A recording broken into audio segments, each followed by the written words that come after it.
અહીંયા એક એમસીક્યુ આપ્યો છે. હવે આ એમસીક્યુ કોન્સ્ટેબલ 2025 માં પૂછાઈ ગયેલો છે. એમસીક્યુ એ રીતે છે કે ગીતા 20 વર્ષની છે અને મીતા 40 વર્ષની છે.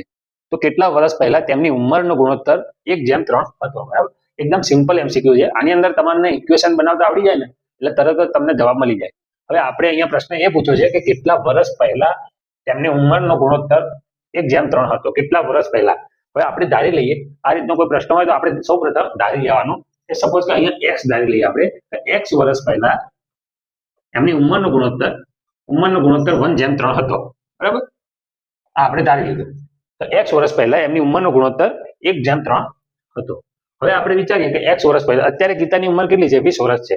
ગીતાની અત્યારની ઉંમર આપણે જોઈએ તો 20 વર્ષ છે. બરાબર, એક્સ વર્ષ પહેલા કેટલી ઉંમર હશે એની? એક્સ વર્ષ પહેલા આપણે જોઈએ અત્યારે 20 છે, તો એક્સ વર્ષ પહેલા 20 - એક્સ થઈ જાય. બરાબર, 20 - એક્સ થઈ જાય. બરાબર, એ જ રીતે આપણે મીતાની જોઈએ. અહીંયા મીતાની 40 વર્ષ આપી છે, તો મીતાની એક્સ વર્ષ પહેલા 40 - એક્સ થાય.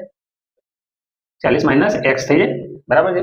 હવે આ બંનેનો ગુણોત્તર એ વખતે 1:3 હતો. આપણને આપી દીધું છે એ વખતે ગુણોત્તર 1:3 હતો. તો આ બંનેનો ગુણોત્તર લઈ લઈએ. ઉપર પહેલા ગીતા લઈએ. બરાબર, ગીતા અને મીતા. તો ગીતાનું આપણે લઈએ તો 20 - એક્સ છેદમાં મીતાનું લઈએ 40 - એક્સ, એનો ગુણોત્તર 1:3. આ ઇક્વેશન આ રીતે લખી શકાય. જો આટલું ઇક્વેશન તમને બનાવતા આવડી જાય તો તમે ઇઝીલી તમે એક્ઝામ્પલ સોલ્વ કરી શકો. બસ હવે સાદું રૂપ આપવાનું છે. 3 ને આની સાથે ગુણો, 40 - એક્સ છે અને અહીંયા આ બાજુ લાવી દો. તો 3 ને આની સાથે ગુણતો 60 - 3x બરાબર 40 - એક્સ થાય. બરાબર, હવે આનું સાદું રૂપ આપીએ. 40 ને આ સાઈડ લઈ જાઓ તો 60 - 40 બરાબર -x + 3x. -3x છે, આ બાજુ આવશે તો પ્લસ થઈ જશે. આ 20 બરાબર +2x જવાબ આવે. બરાબર, 2 ને છેદમાં લઈ જાઓ તો x બરાબર 10 જવાબ મળે આપણને. મતલબ કે 10 વર્ષ પહેલા બંનેની ઉંમરનો ગુણોત્તર 1:3 હતો. બરાબર, ઇઝીલી ફાઇન્ડ થઈ જાય. તમે એઝ્યુમ કરી લેવાનું, તમારે ધારી લેવાનું. આ રીતનો પ્રશ્ન આવે ને ધારીને તમારે ઇક્વેશન બનાવી દેવાનું.